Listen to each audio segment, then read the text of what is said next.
दो निरे आओ बाबा दो दुसक सुमाओ सुदुप बाब जान दो जो रुचई तम कुजा। कितनी अच्छी बात कही है कि अशुभ भावों से दुर्गति होती है, अशुभ भावों से नरक और तिर्यंच गति बनती है और शुभ भावों से देवगति बनती है।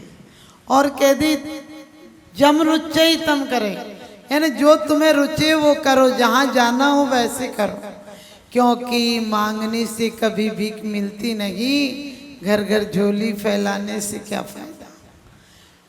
मांगते तो अपन बहुत कुछ हैं लेकिन मिलता नहीं। और कुंद कुंद स्वामी तो कहते हैं यदि मिल जाए तो भोग नहीं पाओगे। इच्छत फलम न लब्बई जय लब्बई तम न भुंज दे नियम वाइन मायारो पूजा दाणाई दब गरम। उन्होंने कहा एक तो मिलती नहीं पापी को जीव, पापी जीव को एक तो संपत्ति सुख मिलता नहीं, और कभी कोशिश करके धन संपत्ति जुटा ले, परिवार बसा ले तो वो भोग नहीं सकता है शांति से। ध्यान रखना, पैसा आना पुण्य की बात नहीं है, पैसा का सदुपयोग करना पुण्य की बात है। देह मिलना पुण्य की बात नहीं है, देह से सत्कर्म होना ये पुण्य की बात है। देह तो उन्हें भी मिली है जो दिन रात समझ गए खोटे भावों में लिप्त रहते हैं, खोटी क्रियाओं में लिप्त रहते हैं, उनकी देह मिलना और नहीं मिलना कोई मायना नहीं रखता है, क्योंकि उसका उपयोग हम क्या करते हैं। ईंट मिली है, किसी का सर फोड़ दोगे तो सजा हो जाएगी, और किसी के यहाँ शिलान्यास कराओगे तो सम्मान मिल जाएगा। दिया सलाई है, किसी का घर जला दोगे तो अपराधी कहलाओगे, पापी कहलाओगे, और मंदिर में दीपक जला दोगे तो पुण्यात्मा हो जाओगे। ये कोई जरूरी नहीं कि हमें क्या किस क्षेत्र में कितना मिला है, क्योंकि जीने को हर लोग जिया करते हैं, जीने को हर लोग जिया करते हैं, जीने के ढंग अलग अलग हुआ करते हैं। कुछ जीते हैं महलों में, कुछ फुटपाथों पर जिंदगी गुजार देते हैं, और कुछ महलों में नींद की गोलियां लिया करते हैं, कुछ फुटपाथों पर बेखबर सोया करते हैं। जीने को हर लोग जिया करते हैं, लेकिन जीने के ढंग अलग अलग हुआ करते हैं। कुछ ढोंग से जीते हैं, कुछ ढंग से जीते हैं। जो ढोंग से जीते हैं वो दूसरों के लिए जीते हैं, जो ढंग से जीते हैं वो अपने लिए जीते हैं। जो ढोंग से जीते हैं, जो दिखावे में जीते हैं, वो स्वार्थी होकर जीते हैं लेकिन कोई अर्थ नहीं पाते हैं। और जो ढंग से अपने लिए जीते हैं वो स्व के अर्थ को पाते हैं लेकिन स्वार्थी नहीं होते। यानी स्व को अर्थ को पाना, परमार्थ को पाना, क्योंकि सरल स्वभावी होए ताके घर बहु संपदा चोरन के पुर ना बसे। समझ गए। यदि जितने बड़े बड़े आपने देखा हो, बहुत बड़े बड़े क्राइम करने वाले हों, बहुत बड़े बड़े नक्सलवादी हों, वो भी चैन से सो नहीं पाता, क्योंकि लगता है कि उन्हें क्या धन संपत्ति मिली है, लेकिन जिस दिन बुलडोजर चलता है, समझ गए, जिस दिन सरकार का हथौड़ा चलता है उस दिन हथकड़ियां हाथ में होती हैं और मकान जमी दोष हो जाता है। इसी प्रकार से कुंद कुंद स्वामी ने कहा है कि यदि तुम्हें कुछ कम मिला है तो पूर्व जन्मों का फल है। हमने चोरी की होगी, आप कहेंगे हमने चोरी तो कभी नहीं की। ध्यान रखना, चोरी वो नहीं है जो आप किसी की चीज उठा लो, चोरी वो भी है जो अपनी शक्ति को छुपा लो। हम द्रव्य चोरी करते हैं, क्षेत्र चोरी करते हैं, काल चोरी करते हैं, भाव चोरी करते हैं, ये पुद्गल द्रव्य मिला है। हम क्या कस्में बातें, बहुत मिन्नतें, सदियों की उम्मीदों के बाद ये मिला था, और हम बोलते भी हैं। कि गर्भ तना दुख, क्या कहूँ भगवान, गर्भ के दुख इतने मैंने भोगे हैं। और कहते हैं कि इतनी जन्म के समय इतनी वेदना हुई है कि करोड़ों दिव्यांग नहीं कह सकते हैं। और वेदना नहीं हुई, हमें असुरक्षा भी हुई। जब बच्चा पैदा होता है तो रोता है, क्योंकि अभी तक उसे सब कुछ नियत था, माँ के गर्भ से मिलता था उसे, जो नली लगी थी उससे सब कुछ पा लेता था माँ के पेट में। लेकिन अब बिल्कुल असुरक्षा में आ गया। एक बार तो इतने बड़े धक्के में आ गया कि कहाँ आ गया, अब सब कुछ खत्म हो गया। लेकिन धीरे धीरे रम जाता है, सब कुछ उसे मिल जाता है। लेकिन वो नहीं मिलता है जो पाने के लिए आया था। माते गर्भ में कौल किया था, नाम जपूंगा मैं तेरा, इस झूठी दुनिया में आकर भूल गया मैं नाम तेरा। हम भुलाने की कोशिश भी करते हैं। आज जितने नशे हैं दुनिया में, जितने नशे हैं और जितने सो पीस हैं, समझ गए, चाहे मोबाइल हो, टीवी हो, क्लब हो, पार्टी हो, दोस्तों, विदेशों, जितने भी तुमने साधन जुटा रखे हैं वो सब अपने से दूर होने के साथ साथ, और अपने से दूर हो जाओगे तो बहुत दूर हो जाओगे, फिर कभी लौट कर घर नहीं आओगे। क्योंकि 7 राजू ऊपर आए हो, अब 7 राजू नीचे नहीं जाना। इच्छन फलम न लब्भई जय लब्भम तम न भुंजदे नीदम। कहते एक तो इच्छित फल नहीं मिलता है, क्योंकि आप धन तो कमा सकते हो, स्वास्थ्य ठीक नहीं रहता है, और स्वास्थ्य ठीक हो तो बच्चे अनुकूल नहीं रहते हैं, और बच्चे अनुकूल हो तो व्यापार अनुकूल नहीं रहता है, क्योंकि ये पंचम काल है। ये पंचम काल है, इस काल का प्रभाव है, ये दुखमा काल है। इसमें सर्व सुखी कोई नहीं है। जो संसार विषय सुख होता, तीर्थंकर क्यों त्यागे, काहे को शिव साधन करते संयम सोन। लेकिन फिर भी आपका और हमारा सौभाग्य है कि अभी छठा काल नहीं आया, पंचम काल में हम पैदा हुए। और बड़ी अच्छी रामायण में एक चौपाई आई है, कलियुग केवल नाम आधारा, सुमरी सुमरी उतरे भव पार। कलियुग केवल नाम आधारा, कलियुग केवल नाम आधारा, सुमरी सुमरी उतरे भव पारा। छठम काल में तो नाम लेने का मौका भी नहीं पड़ेगा। अभी कितने देश ऐसे हैं जहाँ में मलिक्षखंड जैसी प्रवृत्ति है, दिन रात सुबह से शाम तक लोग हिंसा की योजना बनाते हैं। आप देख रहे हो, अभी सुनते रहते होगे, हमें कोई कोई बता जाता है कभी कभी कि आज देशों में 15-15 महीनों से युद्ध छिड़ा है। सोचो एक दिन जरा सी घटना घट जाए तुम कैसे घबरा जाते हैं। और जहाँ पर हजारों आदमी मर गए हों, जहाँ पर पूरी व्यवस्थाएं भंग हो गई हो और मौत सिर पर खड़ी हो, क्योंकि खूब सजा ले। हाँ मुझे पता है आप लोग यूक्रेन, रूस, अमेरिका ये सब की बातें कर रहे होगे, क्योंकि चल रहा होगा यही सब। हमने क्या तरक्की की है, हम अणुबम और के देश में जी रहे हैं। अरे छना पानी पीते हैं तब लाइट का बटन पंखे की जगह बल्ब का जल जाता है। रोज जलाते हैं फिर भी कभी कभी गलती हो जाती है। और जो सुबह से शाम तक नशों में रहते हैं उनके हाथ से ना जाने कौन सा बटन किस दिन जब जाएगा। और प्यारे तू सोता का सोता रह जाएगा, तुझे अफसोस करने का मौका तक नहीं मिलेगा। फिर किस पर इतराएगा, जब दर्पण देखने वाला ही नहीं बचेगा तो दर्पण किसको दिखाएगा। दर्पण किसको दिखाएगा और तुझे पापों का प्रायश्चित करने का मौका तक नहीं मिल पाएगा।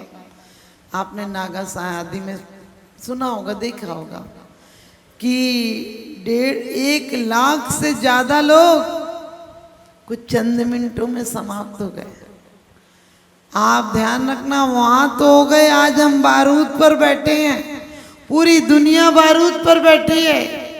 लोग कहते हैं वहां 10 परमाणु बम और बड़े बड़े बम, मुझे तो नाम नहीं मालूम, ऐसे बम हो गए कि इतने 1000 किलोमीटर को मार देंगे, इतने किलोमीटर को मार देंगे।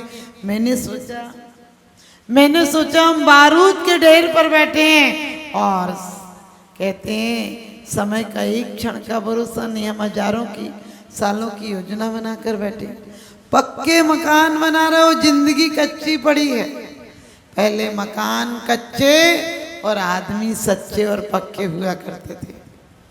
आज आदमी कच्चे और मकान पक्के हो गए।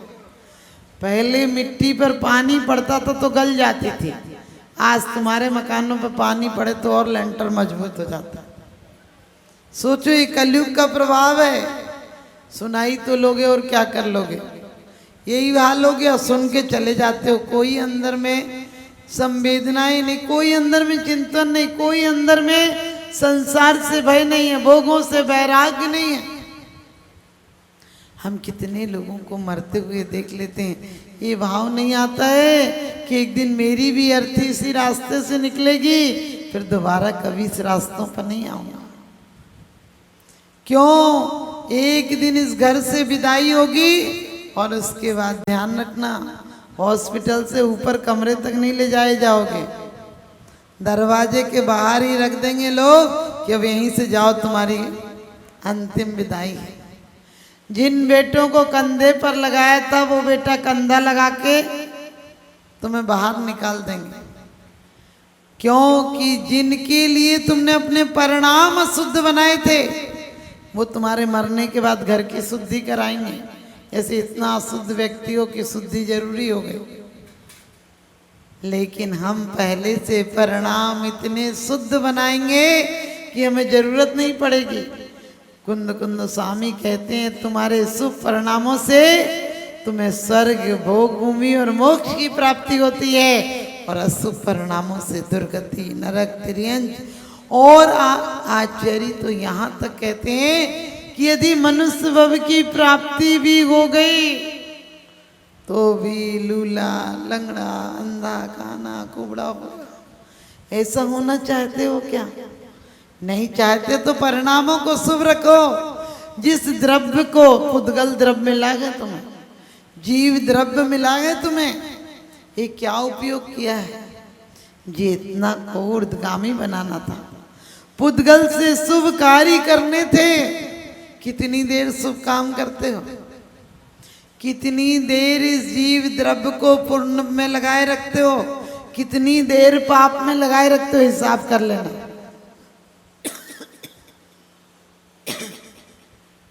जितनी देर पुण्य में लगाते हो, पुण्य किसी क्रिया का नाम नहीं है। आप कहोगे माता जी पूजा करना, माला फेरना पुण्य। मैंने कहा बहुरूपणी विद्या को सिद्ध करने के लिए रावण ने जाप की थी, लेकिन पुण्य के लिए नहीं की थी। वो राम को मारने की योजना थी, इसलिए क्रिया के लिए पुण्य की नहीं होती है, उसमें लक्ष्य। जीव आत्मा हमारी चेतना किधर लक्ष्य बना रही है? हमारा ज्ञान शुभ ज्ञान है या अशुभ ज्ञान है? हमारा ज्ञान सद्ज्ञान है, सम्यक ज्ञान है, तो हमारा जीव द्रव्य का सही उपयोग है, वरना चोरी है।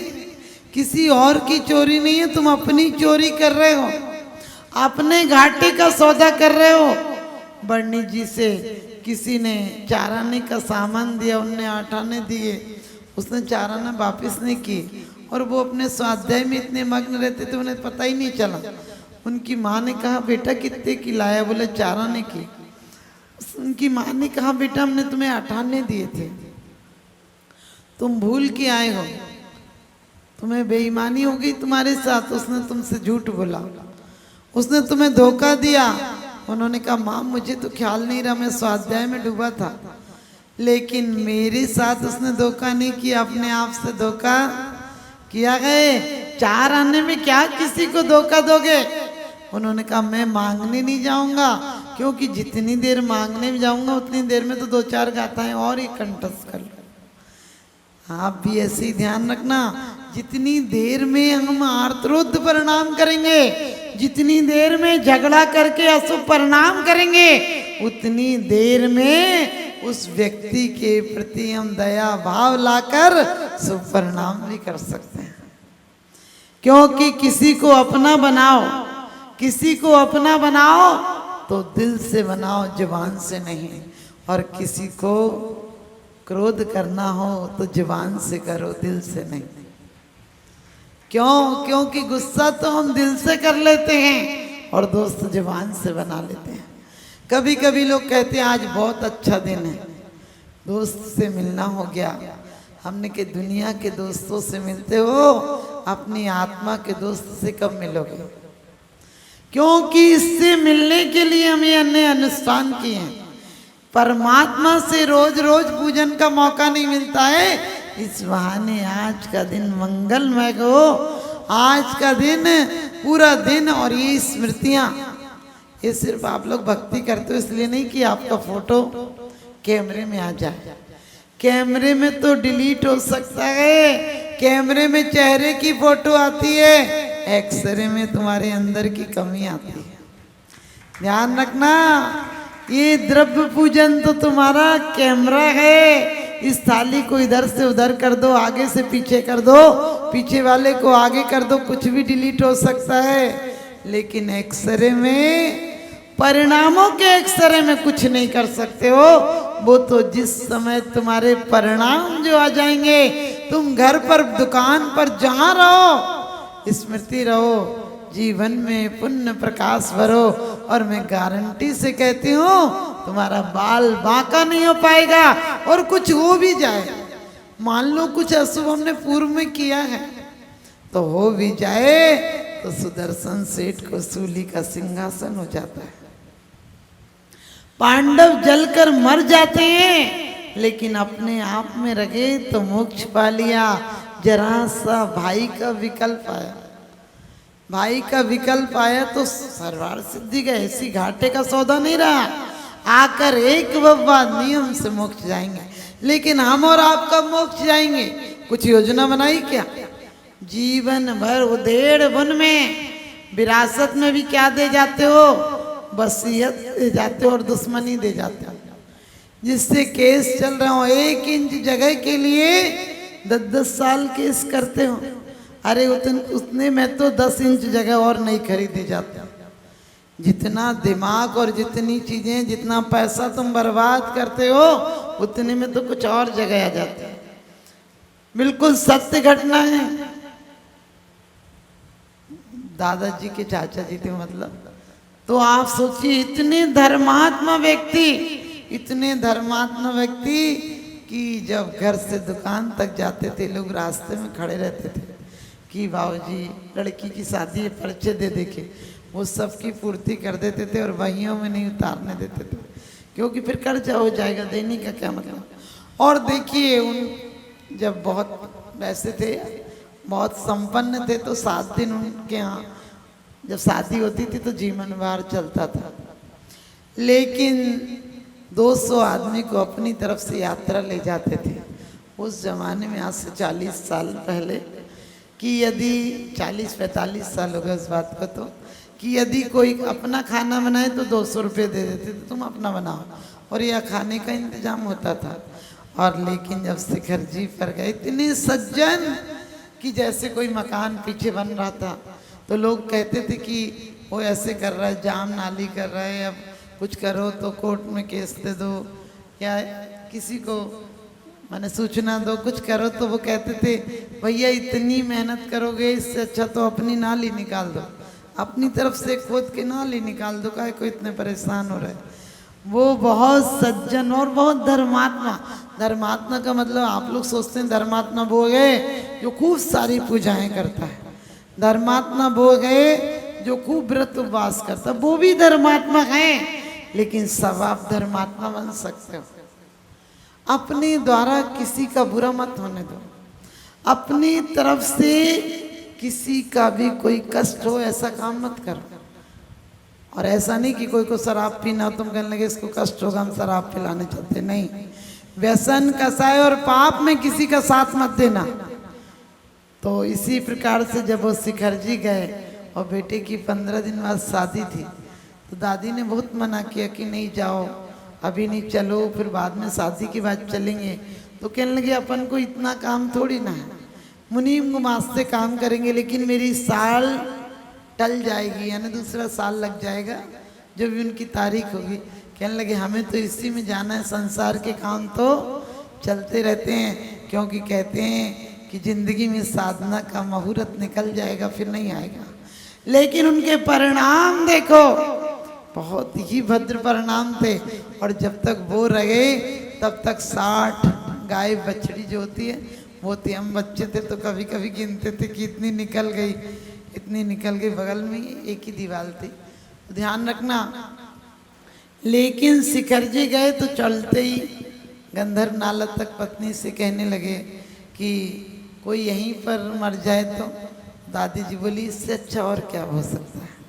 उसके बाद फिर ऊपर जाकर फिर बोले कि वो दिन कितना पुण्यशाली होगा जब यहीं रह जाएंगे। तो औरत अपने पति के बारे में ऐसा नहीं सुन सकती है। तो वो थोड़ी दादी तेज भी थी, उनने कहा कि आप बार बार क्यों कह रहे, चुपचाप से वंदना नहीं कर सकते, और विनती याद नहीं आ रही। फिर कुंतुनाथ की टोंक पर गए, गणधर वाली टोंक पर, फिर बोलने लगे कि वो दिन कभी होगा जब मैं यहीं रह जाऊंगा। तो दादी ने गुस्से में लगा आज तुम्हें हो क्या गया, तीसरी बार बोल रहा, चुपचाप चल रहे हो कि नहीं। तो हर टोंक पे 108 परिक्रमा दे रहे थे और पूजा कर रहे थे। तो उन्होंने उस दंत की टोंक पर कहा कि ऐसे तो रात हो जाएगी, आपको जितनी पूजा करना एक जगह पूजा कर लो, और जितनी परिक्रमा देना 3-3 दो, 108 दोगे तो बहुत देर हो जाएगी। और चंदा प्रभु की टोंक पर उन्होंने करीब 5-6 पूजाएं की और 108 परिक्रमा दी और ढोक दी तो ढोक देते ही रह गए। ढोक देने के बाद तो दादी जी ने उन्हें हिलाया, उन्हें लगा कि ढोक ऐसी दे रहे हैं कुछ पढ़ रहे होंगे, तो उन्होंने ढोक दी। तो ढोक देते ही बहुत देर हो गई, तब दादी ने कहा ऐसी कैसी ढोक दे रहे हो, भगवान ने पकड़ लिया क्या। तब हिलाया तो उन्हें थोड़ी पता था, वो तो सोच रहे थे ढोक ही दे रहे हैं। और ढोक हिलाया तो फिर तो था नहीं, कुछ ढुड़क गए। आप सोचिए। और लेकिन आपको ये बात क्यों कही है कि अशुभ के उदय में भी शुभ का बंद करना चाहिए। दादी तो रास्ते भर उन्हें डोली में फिर लेकर आए, लेकिन डोली में वो सोच नहीं सकती थी कुछ हो गया, नाक बंद करते आई, जल्दी ले चलो नीचे, जल्दी ले चलो, ऐसे करते हुए। अब लोग तो समझ गए थे कि कुछ नहीं है। नीचे आए तो कहने लगी कि धर्मशाला में क्यों ले जा रहे हो, हॉस्पिटल ले जाओ। तो लोगों ने कहा महाराज जी का आशीर्वाद दिलाएंगे। महाराज जी को पहले बता दिया था कि वो जिद कर रही हैं हॉस्पिटल ले जाने की, लेकिन क्या करें। तो महाराज जी ने, विमल सागर जी थे, उन्होंने जैसे ही उनके पास ले गए तो उन्होंने कहा ऐसी मौत तो किसी की होती है, बहुत कम लोगों की होती है। फिर आप सोच सकते हैं अचानक औरत सुने कि मौत हो गई तो कितना बुरा हाल होता है। लेकिन जब उनके 2 बेटे विदेश में भी बहुत बढ़िया, हर तरह से देश वाले भी अच्छे हैं, विदेश वाले तो बहुत बड़े साइंटिस्ट हैं। तो उन लोगों की खबर आई कि हम पटना से प्लेन से ले आएंगे वो। लेकिन आप ध्यान रखना, जैसे ही उनको ले जाने का घर प्रोग्राम बनने लगा, गाड़ी उड़ी आ गई, वैसे ही उन्होंने हिम्मत का परिचय दिया और कहने लगी ये बार बार कह रहे थे कि वो दिन कब आएगा जब मैं यहीं रह जाऊंगा, तो अब इनकी मिट्टी को गांव नहीं ले जाना, इनको इनकी भावना पूरी करूंगी। और इतने भाव थे कि वो दिन कब होगा जब यहीं से सिद्ध शिला मैं भी जाऊंगा, तो जीव भी उत्पन्न नहीं करने, किसी बेटों का इंतजार नहीं करना। ध्यान रखना, अशुभ में भी शुभ का बंद हो सकता है। लेकिन आप सबको ये नहीं सोचना अपन होते तो क्या कहते शिखर जी भी कोई काम आई क्या, नहीं। हमें द्रव्य से भी भाव से भी पुण्य बंद करना है। और जिस क्षेत्र में रह रहे हो, 24 साल हो गए, 25 साल हो गए, 50 साल हो गए, कितनी देर कितनी द्रव्य क्षेत्र यानी द्रव्य से कितना पुण्य किया तुमने, जीव द्रव्य को कितना पुण्य में लगाया, चेतना को कितना सुपरिणामों में लगाया, और जिस क्षेत्र पर हो उस क्षेत्र पर कितने पुण्य के कार्य किए होंगे। मुझे लगता है जितने लोग बैठे हो मुश्किल से 50-60 विधान किए होंगे, इससे ज्यादा नहीं किए होंगे, क्योंकि कब मौके मिलते हैं। हमेशा ध्यान रखना, सामूहिक विवाह में, सामूहिक कार्यक्रम में, राग में सामूहिक लोगों को सबको बुलाते हो तो त्याग और वीत रागता, प्रशस्त राग में भी सबको बुलाया करो। समझ गए, प्रशस्त राग है, ये पुण्य बंध का कारण है। शादी में हम सबको बुला लेते हैं और ऐसे में किसी को नहीं, अपने घर के लोग आकर विधान करके चले जाते हैं। ये ऐसे कार्यक्रमों में बुलाओ, 10 लक्षण में बुलाओ कि हम भी साधना करेंगे और आप लोग भी साधना कीजिए। और क्षेत्र, क्योंकि क्षेत्र पावन हो जाएगा। जिस क्षेत्र में पाप किए हो उस क्षेत्र में पुण्य कार्य करोगे तो क्षेत्र पावन। काल, आचार्यों ने कहा कि जितनी देर तुम राग के कार्य करते हो, जितना समय जितना काल तुम राग में करते हो, उतना त्याग में करते हो क्या? उतनी देर शुभ भावनाएं करते हो क्या?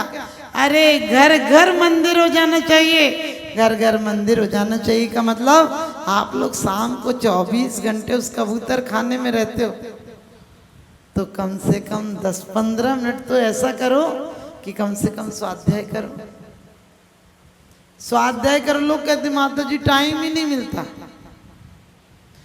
आप अभी कुछ बच्चे आए थे, उन्होंने बताया कि घर में 40 लोग हैं और 40 के 40 लोग रात को 9 बजे एक जगह स्वाध्याय करते हैं। आप सोचिए 40 लोग हैं और 40 लोग स्वाध्याय कर रहे हैं, कितना अच्छा लगता होगा। एक रसोई में 40 लोग हैं और फिर भी कोई काम बटे हुए नहीं है। आप लोग भी अपनी भावनाएं बनाना कि 2-4 लोगों में क्या जीना। अरे लोग बच्चों में भेदभाव करते हैं, मेरे बच्चे की नहीं सुनती है, उसको नहीं देती है। अरे दुआओं का तो पानी भी दूध से ज्यादा असरदार होता है और बद दुआओं का तो दूध भी पानी हो जाता है। क्योंकि दिलों में दरार मत पड़ने दो, बच्चे यहीं आते हैं यहीं छूट जाते हैं। ध्यान रखना, तुम्हारी सत्ता और संपत्ति के अधिकारी बन जाते हैं बच्चे, बीच में आते हैं मुसाफिर की तरह और तुम्हें भेज के और जाते हैं। तुम्हें मैं ये मना नहीं करती हूँ कि बच्चों से द्वेष भाव करो कि भेज कर जाएंगे, वो भेज कर जाने दो, लेकिन ये हमें क्या भेजेंगे? हम जीते जी अपने आप को सिद्ध शिला पहुंचाएंगे, क्योंकि आए नहीं कांधों पे ना कांधों पे जाएंगे। हम अपना जनाजा यहाँ खुद ही उठाएंगे। तीर्थंकरों सतन विलीन घो कपूर सा, तीर्थंकरों सतन विलीन घो कपूर सा, तीर्थेश की परंपरा हम भी निभाएंगे। कांधों पे हमने कर लिया अब तक बहुत सफर, कांधों पे हमने कर लिया अब तक बहुत सफर, कांधों की ये परंपरा कब तक निभाएंगे। हमने कांधों पर दूसरों के भरोसे पर, दूसरे खुश हों इसलिए जिए हैं, दूसरे तारीफ करें वो काम किए हमने। हम तारीफ की चिंता नहीं करेंगे, हम हर तारीख को शुभ बनाएंगे। लोग कहते हैं आज का दिन मंगलमय गए, हमने कहा दिन मंगलमय नहीं होता है। हमारे परिणाम जिस दिन खुश होते हैं वो दिन मंगलमय हो जाता है। जिस दिन आपके यहाँ बच्चे का जन्मदिन होता है, शादी होती है, वो शादी सालगिरह आपके लिए शुभ हो जाती है, और उसी दिन किसी के यहाँ जवान मौत हो जाए तो वो दिन अशुभ हो जाता है। दिन न शुभ होता है ना अशुभ होता है। जैसी दृष्टि वैसी सृष्टि। नजर को बदलिए नजारे बदल जाएंगे, सोच को बदलिए सितारे बदल जाएंगे। किश्तियां बदलने की कोई जरूरत नहीं, धारों को बदलिए किनारे बदल जाएंगे, धारों को बदलिए किनारे बदल जाएंगे। हम अपने जीवन में आज से ही क्षेत्र को, काल को, भाव को, भाव देखो दुकान में हो, घर में कैसे हो, भाव आप हमेशा शुद्ध रख सकते हो। दुकान में भले आपको वैसे समझ गए आपको कुछ करना पड़े 2 नंबर का काम, लेकिन भाव तो 1 नंबर के रख सकते हो। ये सोच सकते हो कि इसमें से कुछ ना कुछ पाप को, जैसे आप समझ गए टैक्स देते हो सरकार को, ऐसे इस द्रव्य क्षेत्र काल भाव का टैक्स की तरह कुछ परिणाम बना लिया करो जो तुम्हें दुर्गति में नहीं जाना पड़े, हम सुगति में जाएंगे। क्योंकि हमारे पास हम लोग कहते हैं माता जी समाधि मरण कैसे होगा, हमने कि प्रत्येक क्षण मरण हो रहा है, उससे तो सुधारो। प्रत्येक क्षण हम खाएं, पूजा करें, सोएं, जब भी हमें तो आयु हमारी समाप्त हो रही, क्योंकि आयु के निषेक हमें निश्चित मिले, श्वासें हमें लिमिट की मिली हैं। आपको हमारे आचार्यों ने क्या कहा, चिंता नहीं करना, शोक नहीं करना, क्रोध नहीं करना, क्योंकि आपको पता है प्रेम में श्वासें अलग चलती हैं, क्रोध में श्वासें अलग चलती हैं, प्रेम में चलती हैं तो शक्ति मिलती है, और क्रोध में जलती हैं तो शक्ति क्षीण होती है। प्रेम में रात कब कट जाती है पता नहीं चलता है, और दुश्मनी की रात बिस्तरों पर नींद नहीं आती, समझ गए। क्योंकि जब जवानी होती है तो दिन मिलता नहीं, समय नहीं मिलता है, और बुढ़ापा होता है तो समय कटता नहीं। लोग पूछे बोले समय काट रहे, हमने कि समय को तुम क्या काटोगे, समय काट देगा, तुम तो पाप को काटो, समय काटने की चिंता मत करो। जल जल के मत जियो, जल होकर जियो, क्योंकि तप तप कर जियो, किसी को तपा कर मत जियो, समझ गए। किसी के जीवन में आग का काम मत करो, तुम्हारी बातों से कोई आग आग हो जाए ऐसी जिंदगी मत बनाओ, तुम्हारी बातों से कोई बाग बाग हो जाए ऐसी जिंदगी बनाओ।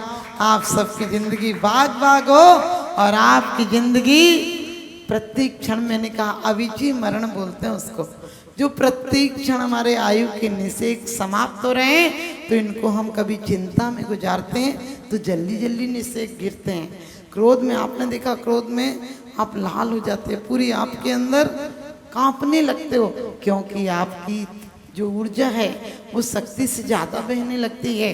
और कभी कभी प्रेम में भी आपकी शक्ति से ज़्यादा ऊर्जा बहती है। वो लोग कैसे बहती है, आपके बच्चे को चोट लग जाए और आपको चोट लग जाए तो क्या होता है, अपने आप पर ध्यान जाता है कि बच्चे पर, बच्चे पर ध्यान जाता है। तो आप लोगों की तो मुरादाबाद वालों की तो आने वाली पीढ़ियां भी बहुत अच्छी हैं, छोटे छोटे बच्चे बहुत अच्छी भक्ति करते हैं। तो आप सबको आशीर्वाद, और आज से आप लोग अपने जो 4 चोरियां बताई थी, द्रव्य क्षेत्र काल भाव, इनसे बचने की कोशिश करें। मैं ये नहीं कहती हूँ करना पड़ेगा आपको थोड़ा थोड़ा, लेकिन कम से कम अंदर में गलती को गलती जान लो तो एक दिन छूटने का भाव भी आएगा।